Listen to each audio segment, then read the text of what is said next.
Welcome to Beyond Overeating by Wholesome Lifestyle Project, the Overeating Podcast, where I'll be showing up weekly to share with you what I've learned during my binge eating recovery, helpful tools such as yoga, mindfulness, and energy medicine. My name is Stell, and my purpose is to inform and educate so that you can fast track your recovery in healing your relationship with food and finally trust yourself around the peanut butter jar. Join me as I share top tips, my struggles and triumphs to help inspire or just entertain. Remember, there's nothing wrong with you if you can't stop overeating. That's why I'm here to guide you along the way.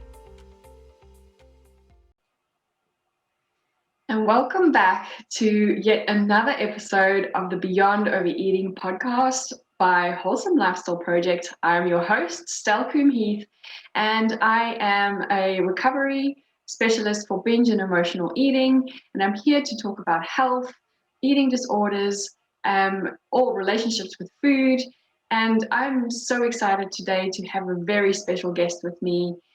And she is she has such a rich background. She's just got such an amazing voice, and I just love her voice, especially her voice for standing up for eating disorder recovery.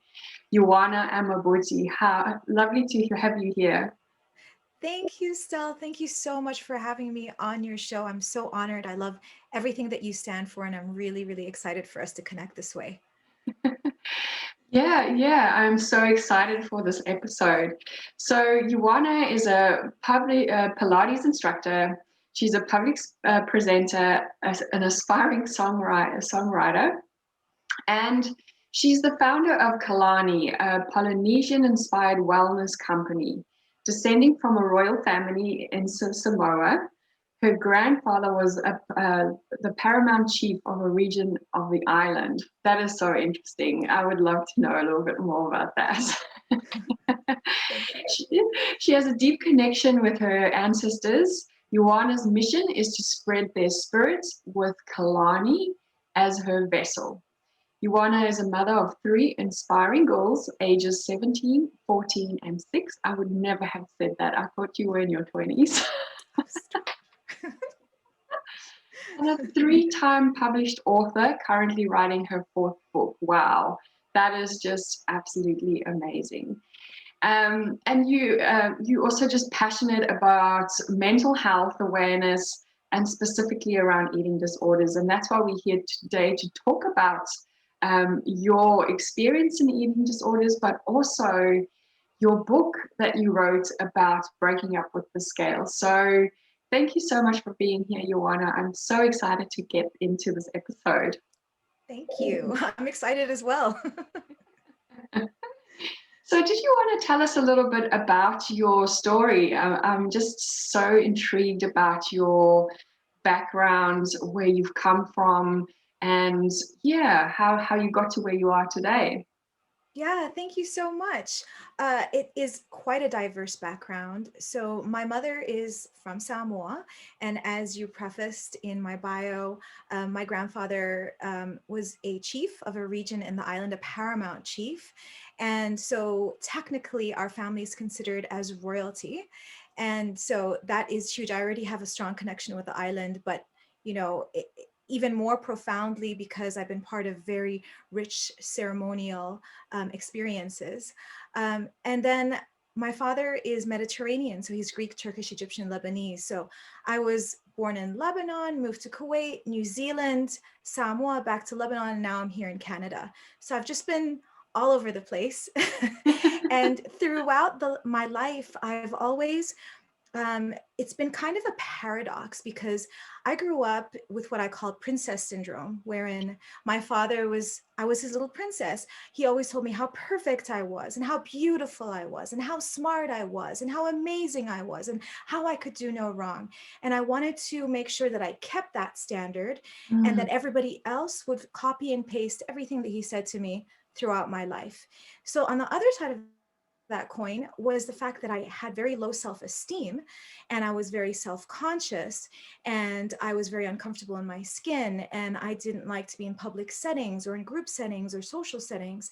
And I now, as an adult, realize those two are not too much disconnected, because I grew up with an idea that self-worth, self-value, and all the things that I should be getting from the inside should be coming from the outside.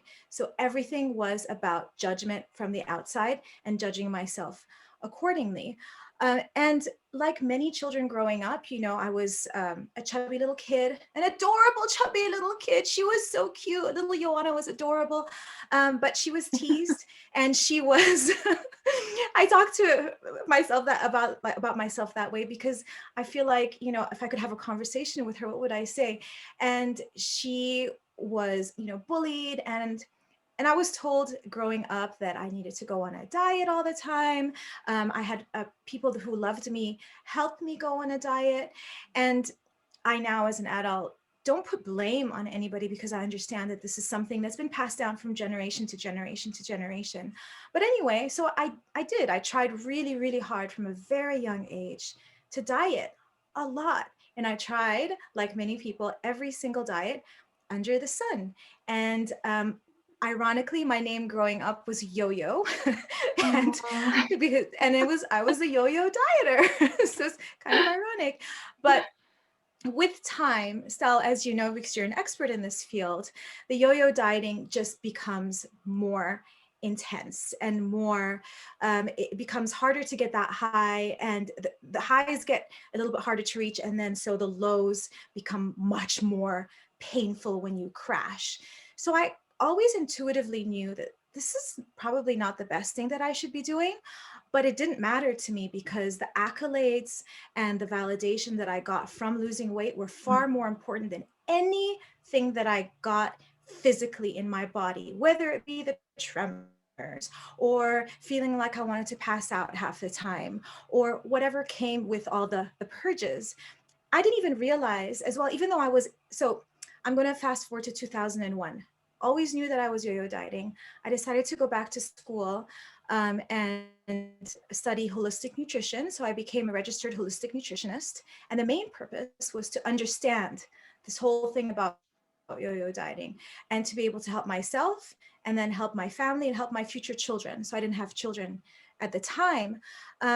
But something even more interesting happened, is that entering the wellness world, and later the fitness world, because I went on to get certified and hyper certified, made things as we do 10 times worse, because now I'm in an industry which is so hyper focused on the six packs and the 12 packs and the clean eating and the fasting and all of that. You know all about Oh my that, right? gosh, I can so relate. The same thing happened to me when I went onto my yoga teacher training. Everyone was on a cleanse. I had to be on a cleanse, and all of a sudden I wanted to be skinnier than what I was. And then when I did my health coaching, it was like magnified like 10 times, and I needed to be perfect on that cleanse diet. I adopted that as my eating regimen, and that's where my orthorexia started. So yeah, I can so relate to how, and you know, if you're not in the right mindset and you enter that fitness industry, and I think they don't prepare people for that, it's so easy to fall down into a really, really deep dark hole. So yeah. Absolutely. So it's interesting, because as you probably are aware, you know the things that are happening to you on an intellectual level, but you kind of just go with it. You flow with it, and you think, well, I thought that it wasn't that bad. I knew about eating disorders intellectually. Again, I didn't think that I wasn't anorexic, and I didn't think that I was bulimic. Now I understand that I had binge eating disorder for sure, but I didn't know that I had a purge. I thought the purge was throwing up. I thought that was it. That's what a purge is. Now I understand that a purge is starving yourself, is completely depriving yourself, is working out too much, which I think is something that you used to do. Is that correct? Yeah, absolutely. The highly restrictive eating and the over exercise. Yeah, absolutely. Yeah. Mm. But I thought I had it under control, and it just kept on getting worse and worse and worse over time. And then coupled with that was the scale addiction. So I didn't even think that it was an issue because I've been weighing myself since the age of about 12 or 13 years old. It's always been a part of my life. That's what my book is about. I didn't even think there was anything wrong with it until I actually cut it out of my life just recently. So that's kind of the shortish version of my story. I love that. And, I think similar to you, I, had a scale issue as well. I would first thing in the morning get on the scale, and then I would make sure that I'd go to the toilet first, make sure that, like everything is out before I get on the scale. And if I forgot, then I would like actually literally do jumping jacks. If I had a glass of water or something before, I would literally do like HIIT exercises before I got on the scale because I was petrified of what that number would say. And I would then go for a run and get back on the scale after the run. And then in the evenings, I'd weigh myself again. So, yeah, it's just crazy how we can just start being so tunnel visioned and focused on one small thing, which isn't even accurate. Like, No, it's not. yeah, I laugh. My husband has decided that he's on a health kick this year, and he's decided he's going on a specific eating plan, which I normally would not recommend for any of my clients. And he's picked up this like the daily scale habit, and I just giggle and laugh at him. I'm like, because he gets disappointed at the numbers, and then he's excited, and I'm like, this was me. And I keep telling him to leave it, and he's like, this is my life, I'm doing this. So I'm like, okay. But I think that you touch on a really important point. Like you can't want it more for someone than they want it for themselves. And so even if everybody around the world, which everybody was telling me for years, stop weighing yourself, obviously you should stop weighing yourself. I'm like, I know what I'm doing. Yeah. I'm good until it's not good anymore. Yeah. Yeah. So how did you get into writing, and especially writing your latest book, which is called My Breakup with the Scale? Yeah, thank you for asking that. So I started getting into writing probably around 8 years old, actually, when I was living in Kuwait. I remember going to my dad's office, and he was always it was an old school typewriter, and I loved it. And he gifted me a typewriter one day, and that's when I started to actually write. I used to get so excited. But I'm a very emotional person, and I find it much easier to express myself by writing than verbally, because you can probably see it now, my face gets red. And so it's much easier for me to just hone in on my thoughts on paper. It's always been the case. About, I think in 2012 is when I released my first book, and it's called The Bliss Buzz, Creating Happiness Now. And it's all about mindfulness and things like that. And the second book is Spread Alofa, which is very much centered around what my business is about. And then most recently, My Breakup with the Scale. So this happened very unexpectedly and organically. So October 12th, 2020, just last year, I was sitting and I felt like I had been hit by a tsunami wave. It was kind of like all the emotions and feelings and issues and self-worth and judgment and everything in my life just suddenly bubbled to the surface. And so that when things happen to us, it's not just poof, suddenly, just like that, I'm not okay. It's been slowly rising, and then all of a sudden something happens. It could be that you drop the tissue the wrong way, whatever it is. So I contacted my brain retraining coach, and I said to her, what's going on? And I named this, and this, and all these things. And anyway, without dragging it on too much, we basically concluded after about 2 hours that all my issues in my life were centered around self-worth, self-value, and self-judgment. And so after we got off our call, I started to think about the scale. And so last year during the pandemic, pandemic is still here, by the way. But at the beginning of the pandemic, I decided that's enough. You know, you were talking about how you just reached that kind of, I called it I reached my best before date. I reached my expiry. I wasn't tired. I was expired. I was done with dieting. I had started gaining weight during the pandemic. You know, they have all these cute, not cute names for weight gain during the pandemic. It's so annoying. Those, what the COVID-15 and yeah. And typically what would happen is anytime I'd gain weight for whatever reason it is, I just crash diet. No big deal. I know how to do it. But I was like, I just don't want to do that anymore. I'm just really, really tired of it. So I decided, okay, I'm not going to diet this time. But as you know, when you cut the purge, but you still have the binge, you still, you know, you're starting to like, you know, gain. And I started to get really high anxiety, especially on the weekends, and I didn't understand what was happening. So again, without boring the listeners too much, I discovered through self-discovery that on the weekends is when we would have, you know, my family would get together and we would go out to a restaurant or order in, or there would be something different in the weekend, which would mean that when I stepped on the scale the next day, I was going to gain like, you know, a pound or two or a kilo or whatever. And so every time that happened, I got into very high judgment mode. And I thought, oh no, what's the point of eating healthy if I'm going to gain weight? You know, so it was kind of like this dichotomy of I want to create healthy habits. Why? Because I want to feel good, but I also want to lose weight. Those two things don't jive. They contradict each other. So then I thought, so then what was happening was I would gain weight, and then on a Saturday night, I think, okay, well, forget it. I'm just gonna start dieting again, or whatever it is, and I'll just eat my face off on Saturday night and binge and binge and binge, and you know how it goes. Anyway, so after the phone call with my brain retraining coach, I thought, I wonder if the judgment, the value, the worth, all those things were related somehow to the scale. Is this what's happening every time I'm getting on the scale? And so I contacted her again. I said, hey, do you think I should stop weighing myself? I always knew that I should, but you know, when you're ready, you're like, okay, I'm ready. Yeah. I just need like one person to tell me right now. One person just needs to say it again. She's like, yes. And so October 12th, we had the conversation. October 14th was the last time I weighed myself.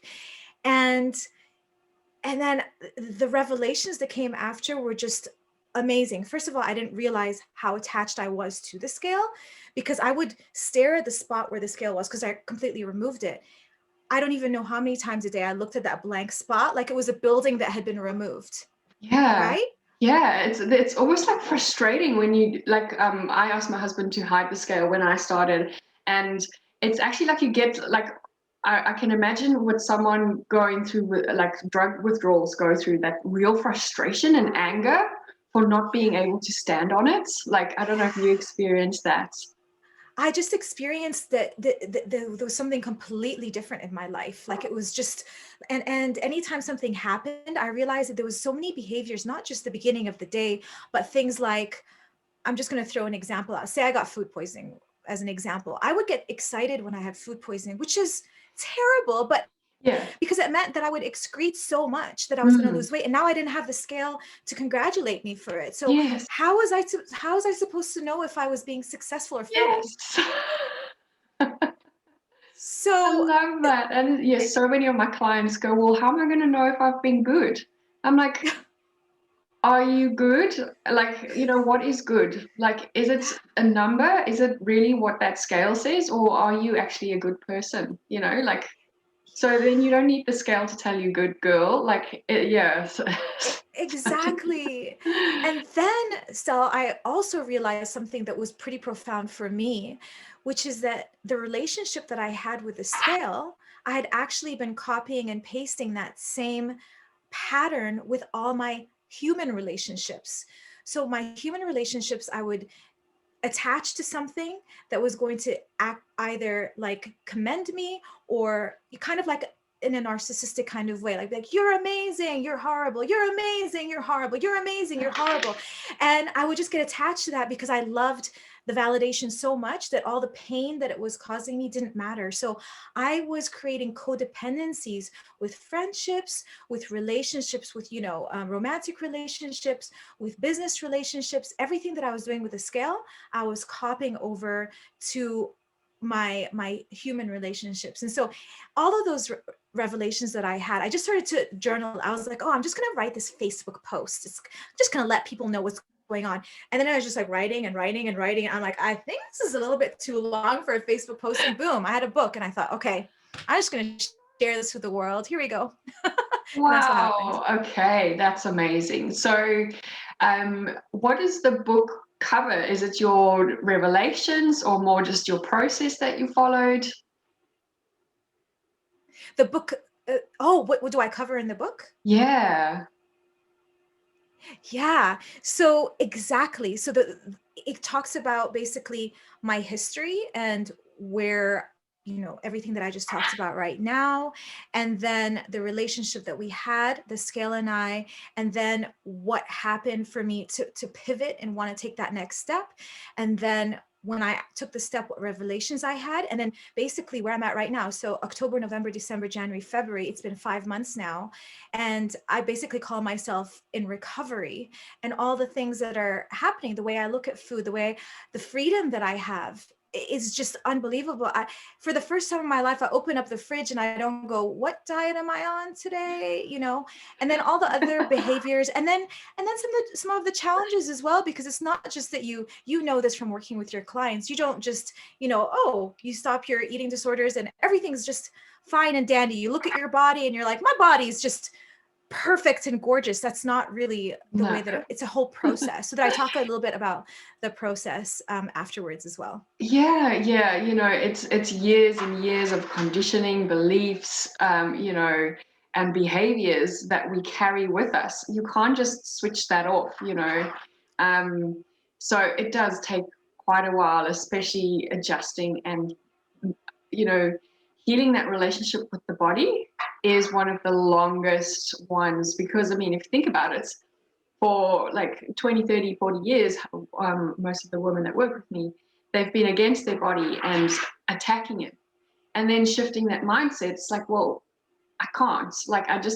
There's just so much resistance. So it takes quite a long time to reprogram and re-see ourselves through a different lens and a different paradigm. So absolutely understand how that must have felt for you.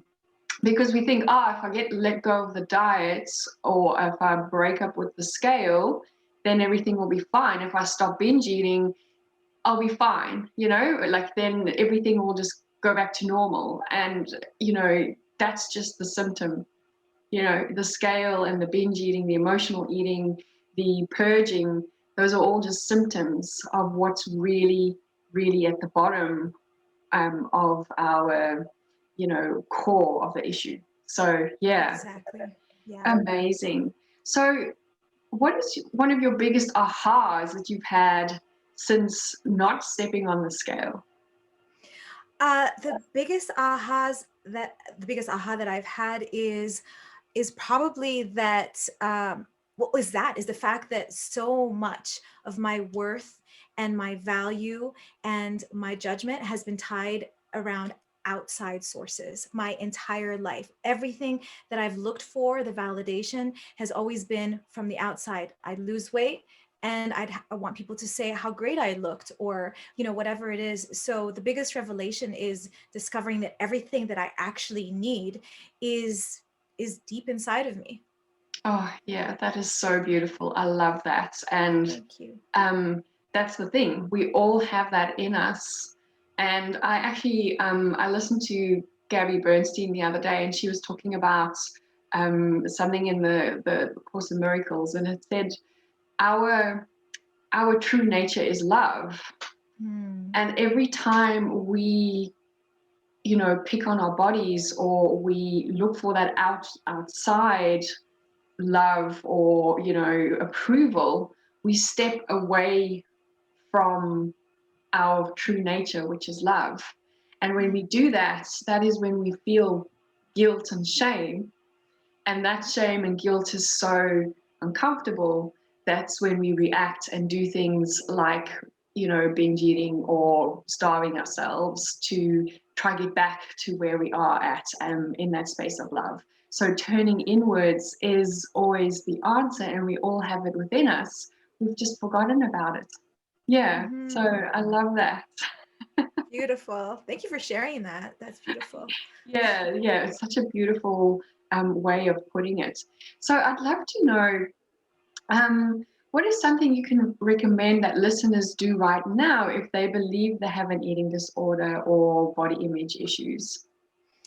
I'm so glad you asked that. So at the very beginning, when you and I chatted, I said I call myself a high functioning disordered eater for 30 years. If I can trim off 1 year of anybody listening to this, I would say if you even have the tiniest inkling that what you're doing may possibly kind of sort of be not the best choice for you, even if it's just a hint, if you've done something and you're like, I'm really weak, I have the shakes, maybe this isn't the best thing for me, contact somebody right away. I mean, we've got cells right here in front of us right now, in front of me.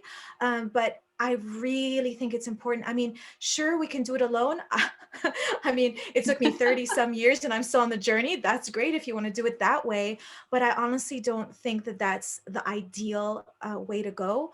There's so many amazing people out there who are specializing in this and who are able to look at this from the outside. I'm in the wellness field. I've been in the wellness industry for almost 20 years. I've had a plethora of people help me in different areas. And I wish that I had contacted somebody 20 or 30 years ago specifically about eating disorders, because it's just a little different. It's just a little different than saying self-worth, so, things like that. Yeah. So Yeah. if anyone's listening, please, there's so many experts out there like Stel, and that can help reshape and reframe, because when you're in it, just like with me, I didn't realize how manic I don't want to use that word, sorry, how extreme my stepping on the scale was until I stopped doing it. Now when I look at it, I think, oh my goodness, all the things that I used to do. So you don't see it when you're in it, and it's really important to have somebody from the outside guide you to help facilitate your journey towards healing, and maybe faster than 30 years or more. Yeah, no, absolutely. I mean, my struggle was pretty much from when I was 12, but I didn't really realize it was there until I was in my 20s. So for me, it feels like a 13-year journey, but actually it's probably like 23 years if I had to take, no, 33 years of struggling. And, you know, when you work with an expert, they can see from the outside, but they've also understand from the inside, and they can just guide you and put you on the right path straight away. And I wish the same. I wish I picked up the phone so much longer, but I had that, I can just do this myself. I just need to find the right diet, like I just need to cut something else out and I'll be fine. I just need to run another 20 kilometers a week and I'll be absolutely like sorted. And Yes. but there was also this, for me, I think it was the fear, my perfectionism brain was like the fear of being judged. I did not want to be in a space where someone said to me, oh yeah, you've got a problem, or, whatever they would have said to me. And actually what happened when I reached out for help was completely the opposite. I was held in such a beautiful, warm space of healing and understanding and compassion. And that is what I offer my clients as well, And I think if anyone's listening there, and you've been on the fence, like Ioana was saying, like you just have this inkling that you need to speak to someone, and follow that instinct, speak to someone. And just trust that you will be held in a space of trust. And if that's not the case for you, then reach out to me, because I will hold that space for anyone That is one of the biggest things I aspire to, is for anyone to feel just very safe to open up and talk about these things. And that's one of the biggest things my clients value, is that they have someone to talk to about this, because it's such a lonely internal journey, actually. So thank you for sharing that. Okay, so, and if you had to go back in time, because I know this started for you back at the age of 12, 13, like what would you say to that your 12-year-old self? I would say the same thing that I say to my 3 daughters, which is that all your self-worth and all your self-value and everything amazing about you, it comes from the inside, not from anything from the outside. Know that, understand that, and live by that, and really connect to that and affirm that every day of your life if you can, because everything that we need comes from the inside of us. And I would tell her, Ioana, you don't need to diet to be worthy. You don't need to diet to be special. You don't need to diet to be valued. You are valued and whole and complete and special right now in this moment. Yeah. That's what I would say to her. Yeah. And that's so important, that we all need to remember, is that right now in this moment, we are just such amazing, amazing human beings, like, beings of light. And, we don't need to bring ourselves down. There's enough happening in the world around us. We are whole as it is. And right now in this moment, in your body, you are perfect. Doesn't matter what it looks like. Doesn't matter what your thoughts are about it. You are perfect. Agreed. Thank you. Beautiful. Well, where can people find your book? Yes, thank you for asking that. On my website, kelaniworld.com. Just right there in the shop section. It's an ebook, so they can just order right from my website wherever you are in the world. Excellent. I will put that into the show notes, and I'm actually excited to get a copy and give that a read, because I'm sure I will have a lot of eye-openers as well, but also I'll be able to relate a lot to your story and what you were going through. So you mentioned that you have a small gift for everyone listening. I'm excited to hear about that. Yeah, so anybody that's listening to the show right now, thank you. I do something called a Kalani guided meditation, which is a love-based meditation, love and the reverence that Polynesians have for nature, community, humanity, and our higher selves. And that's what my whole business is centered around. So I do a Kelani guided meditation. And so I'm going to be offering a free Kelani guided meditation to anybody who is listening to the show. So all you need to do is go to the same website we just talked about, email me and say, I was on the show, on the episode, tell me anything you want about the show, and I will send that gift to you right away. Oh, that is so, so amazing. I love meditations, and I just think meditation is such a beautiful way to connect to ourselves, and that meditation sounds beautiful.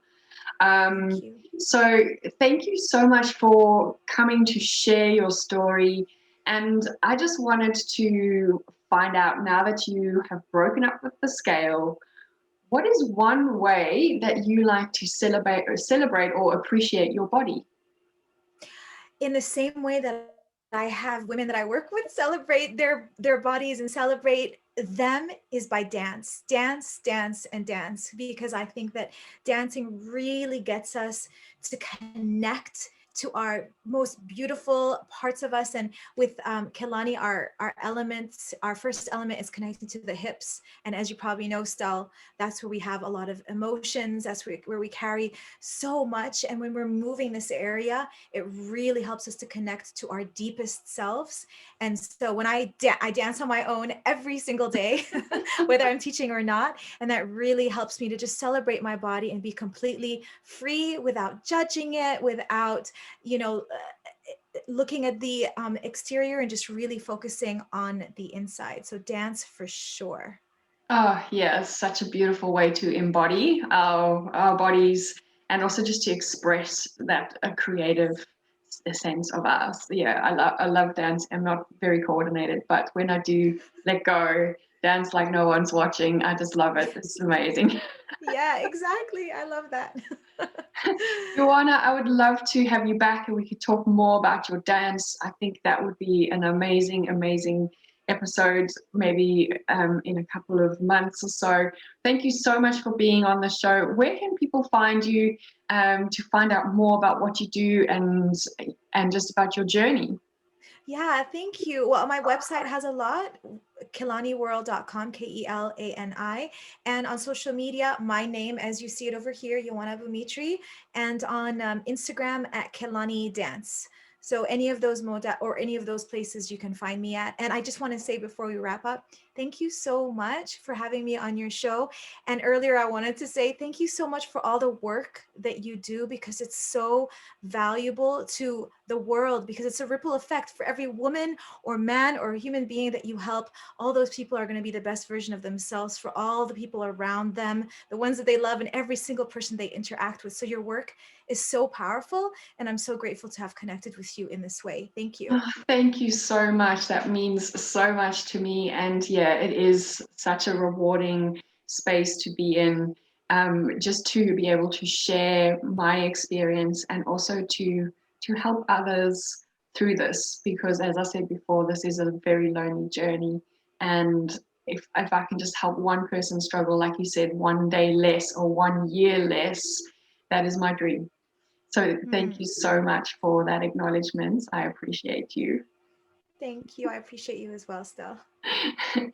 Thank you so much, Ioana, for joining me. If you guys are watching this or listening to this, make sure to leave a comment, like and subscribe, and go and find Ioana. Definitely get her book and read about her experience. I am sure that's going to be just so amazing to just help understand. And I'm sure that there will be a lot of eye openers there for everyone out there. So thank you again, Ioana, for joining me. And thank you, everyone, for listening. I look forward to seeing you in the next episode. If you are looking for help, book a consultation with me. The link will be below this episode and in the show notes. Thank you so much. We'll see you all next week. Bye. Thank you. Bye-bye.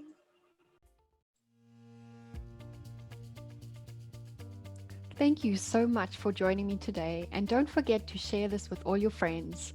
You can do this by adding this to your Instagram story and tagging me at Wholesome Lifestyle Project, or by simply telling them about it. If you could rate and review on whatever platform you are listening, this will go a long way in helping me get this podcast out there so that I can share my message and help as many women out there struggling with food issues as I can. Don't forget, you can follow me on Instagram on Wholesome Lifestyle Project, or connect with me on LinkedIn. My name's Coombe-Heath, and that's where you'll find me on LinkedIn. I'll talk to you soon. Bye.